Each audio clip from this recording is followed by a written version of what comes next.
The AFC wild card game, the Houston Oilers and the Oakland Raiders.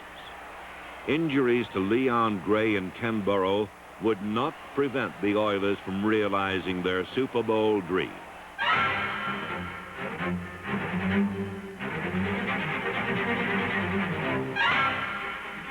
Houston followed its successful pattern, the fluid power of Earl Campbell and the swift efficiency of its defense.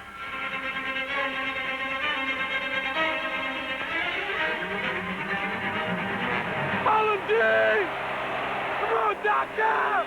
Let's go, D! Come on, big play. Let's go, Sam!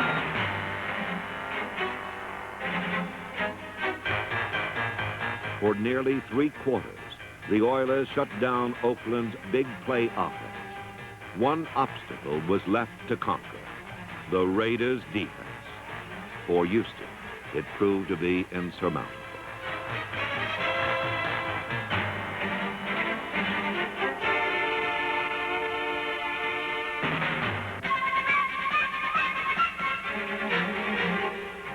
Lester Hayes' interception was the final blow. The Oilers had fallen for the 3rd consecutive season, each time to the eventual Super Bowl champion.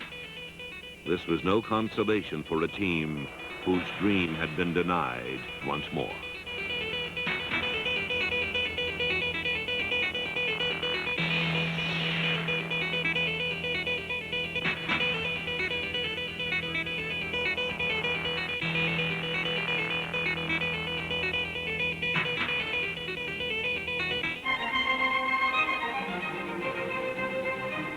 But let's put the Houston Oilers in their proper perspective. We are talking about one of pro football's finest teams. The Oilers are the only team in the AFC to make the playoffs in each of the last 3 seasons.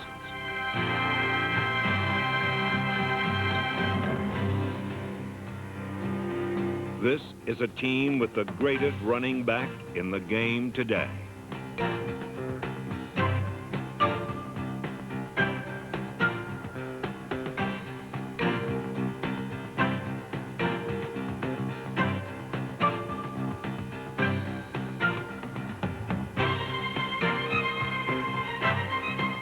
This is a team with a veteran quarterback, wise in the ways of winning, and a defense as strong as any in the league.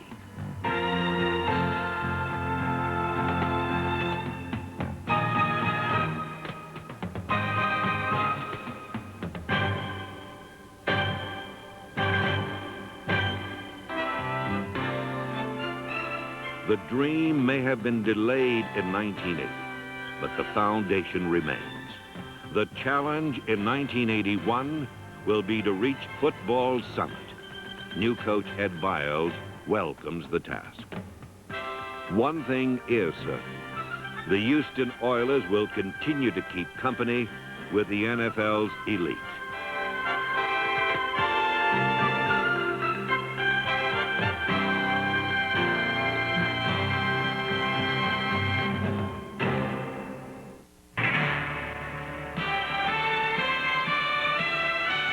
For 3 years, the Oilers have moved comfortably through the NFL's corridors of power. Houston knows what it's like in the league's upper echelons. The strength of our football team is our experience. I feel we've got a lot of experienced players who've been involved in playoffs. They know what it takes to prepare themselves. They know what it takes to win. They know how to win. We've got a lot of people returning on this football team who have been there, both sides of the ball, offensively and defense. I think that's the strength of this football team. It may be a cliche, but it's somehow tougher to win unless you have been there and lost. Experience generates character, and character produces champions. The Oilers have those qualities. They have athletes who know what it takes to win.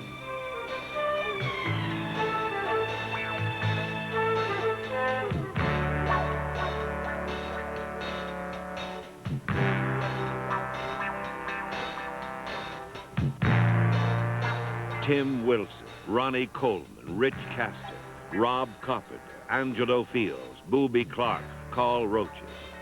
All role players. Players willing to sublimate their individual skills to make the team better. You don't win without them, and the Oilers have them.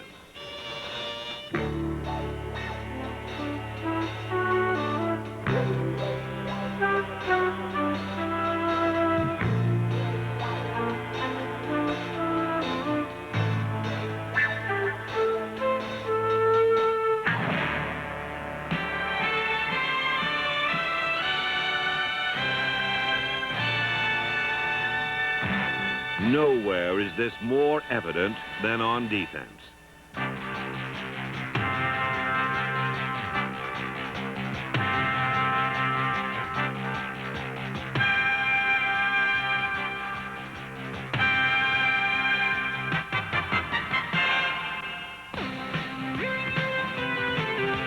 In an era of increasing specialization, it takes more than 11 starters to stop opposing offenses.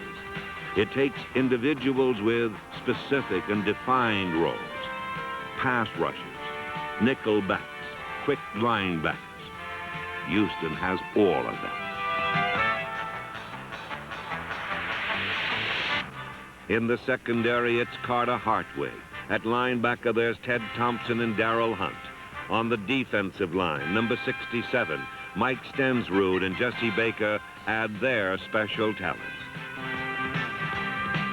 Baker, number 75, is Houston's designated pass rusher. The man he replaces is Elvin Bethea. But Bethea, number 65, a 13-year pro, can still defense the run with the best.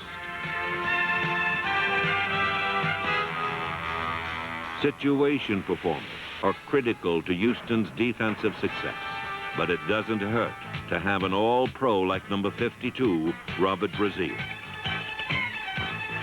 Brazile's calling card is his quickness. More often than not, he is as swift as any player on the field.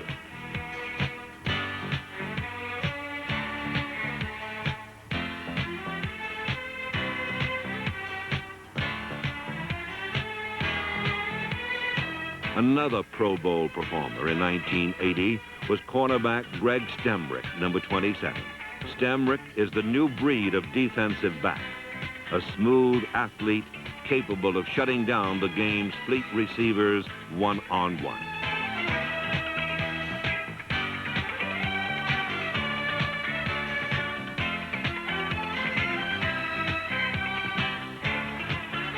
While Stemrick made the Pro Bowl, any member of Houston's secondary is good enough to make that same claim.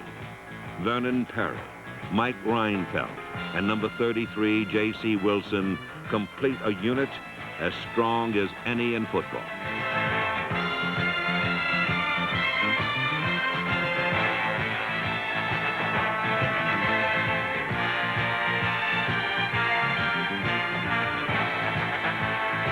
Role players and all-pros are the cutting edge of the Oilers' defense, but the heart and soul is a group of solid veterans. Durable and dependable pros like Greg Bingham, number 54, Ted Washington, Art Stringer, Andy Doris, and Ken Kennard.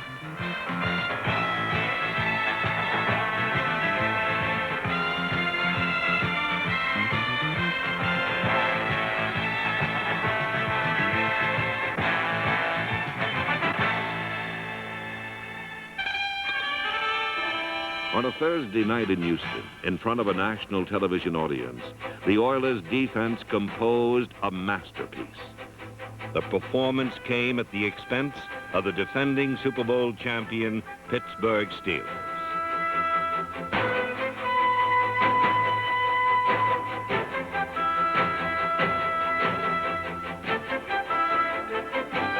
Like a knockout punch, Houston's defensive strength was beautiful to watch.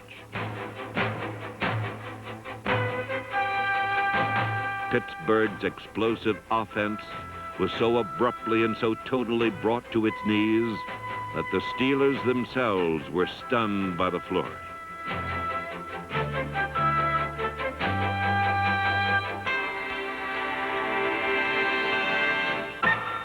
It was a game that also featured the punting of Cliff Parsley.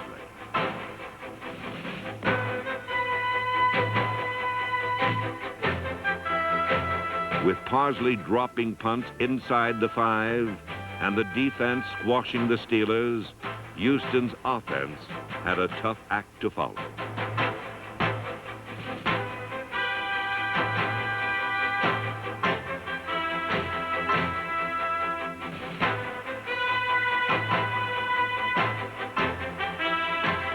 The Oilers produced just enough offense to set up 2 Tony Frisch field goals as Houston wrecked the Steelers 6-0.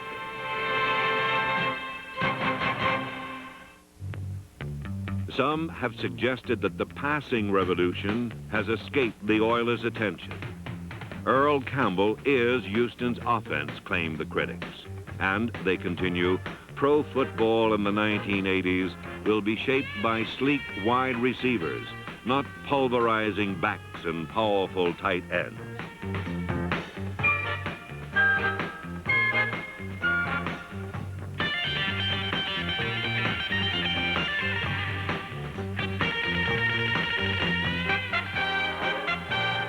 In 1980, this argument had some merit. Houston's passing game, though efficient, was merely an extension of the running game. It did, however, make use of 2 of the NFL's top tight ends, Mike Barber and Dave Casper, number 87.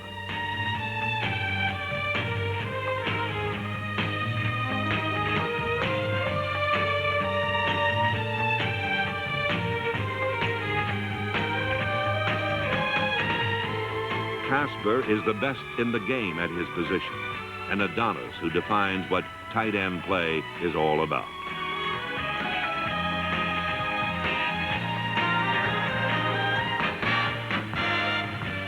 In 1980, Barber, number 86, enjoyed his finest season. His many talents were complemented by a fierce determination.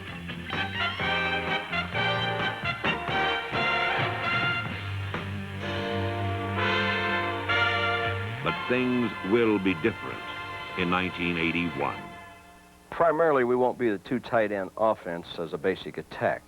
We'll be going with a 2 running back attack, 1 tight end. Basically, what we're attempting to do is let Earl get the same amount of yardage on fewer carries, but force the defense to concentrate not strictly on Earl, but worry about some of the other people that we have who are good football players.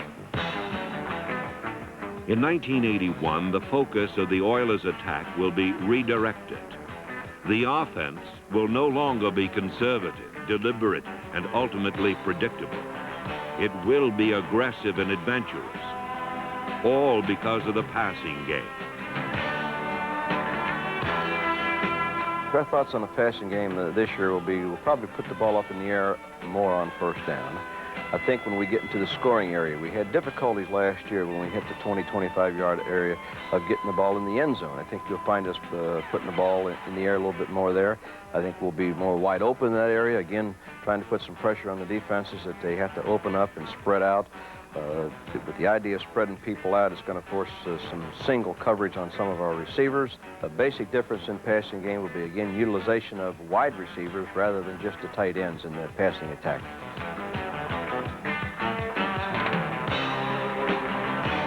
The sleek athletes on the borders of the field will have their say in Houston in 1981. Mike Renfro, a healthy Ken Burrow, and Rich Castor will become main men as the Oilers soar into the new season with an impelling new offensive approach.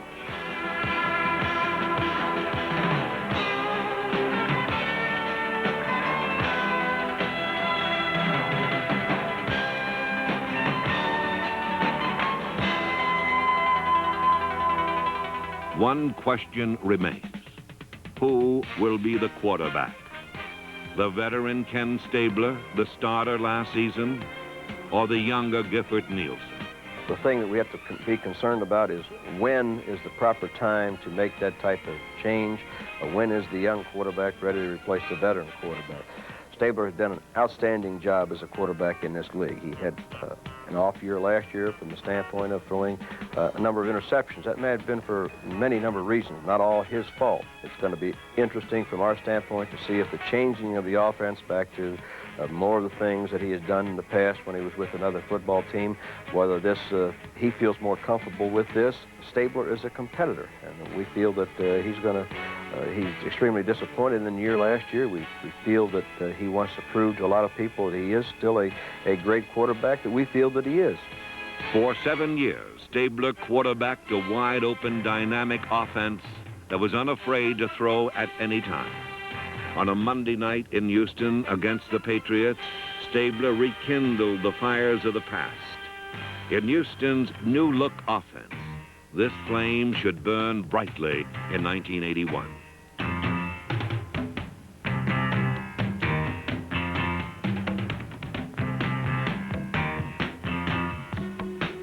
This was the kind of game Stabler loves to play. Both teams threw often and well.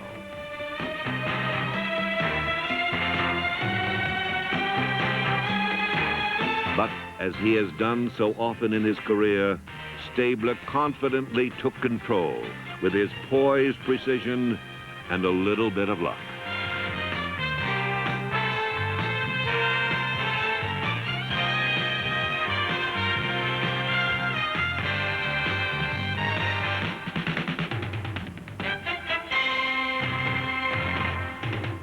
With a game plan matched to his talent and personality, Stabler can still be a dominant quarterback, capable of winning through the air. With a passing game more prominent in 81, the snake may be on the loose again.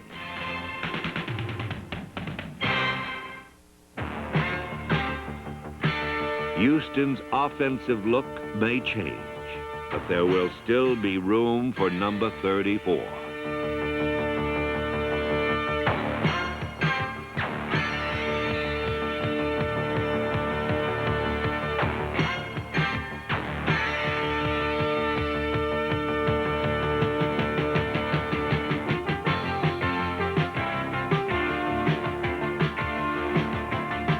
Earl Campbell is simply the best there is in the game today. But more than that, Campbell may well be the greatest running back the sport has ever produced. I saw Brown tailing his career, and I think this has got guys as good as Jimmy Brown. He's a strong man, very strong. I think that's the key to his whole game is his strength. He don't look that big, but I tell you one thing, when they try to tackle him, they find out.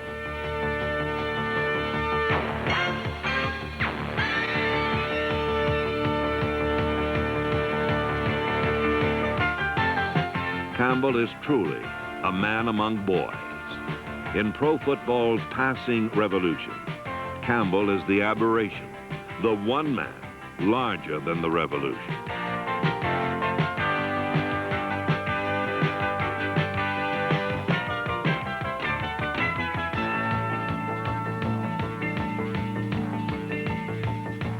The Campbell soup line helps make it all possible. Mock, Young, Towns, Heyman, Fisher, and All-Pro Leon Gray.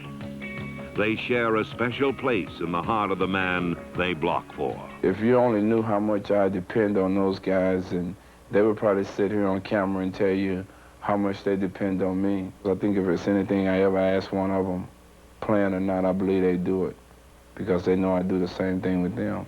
Being able to have a relationship like that with people you play pro football with is great, and I think that's one of the greatest things about sports. I think success is great to me because I enjoy sharing it with other people, and as long as I share it with other people, I think I would always be successful. The Oilers, like their great running back, will continue to be successful. They are a team with talent, experience, and a determination to shape their destiny. I think we'll probably be an aggressive football team. I think rather than avoiding losing philosophy, we're going to be a football team that's going to go out and attempt to win the football game rather than sit back and try and avoid losing the football game. On the regular season's final Sunday in 1980, the Oilers played the kind of aggressive football that will define their style in 1981.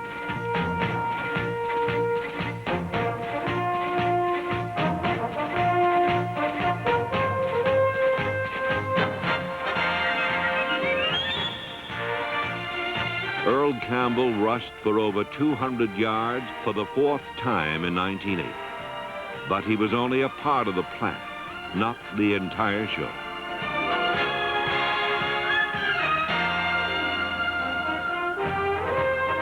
An Oiler defense as strong from top to bottom as any in the league shut down the NFC's best passing game, intercepting 4 passes.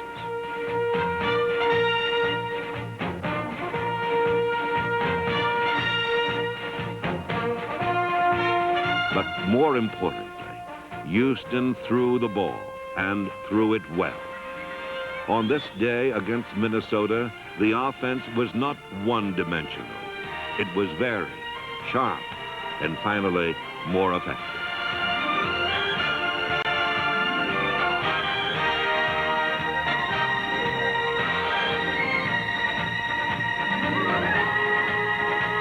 The Oilers played the total game.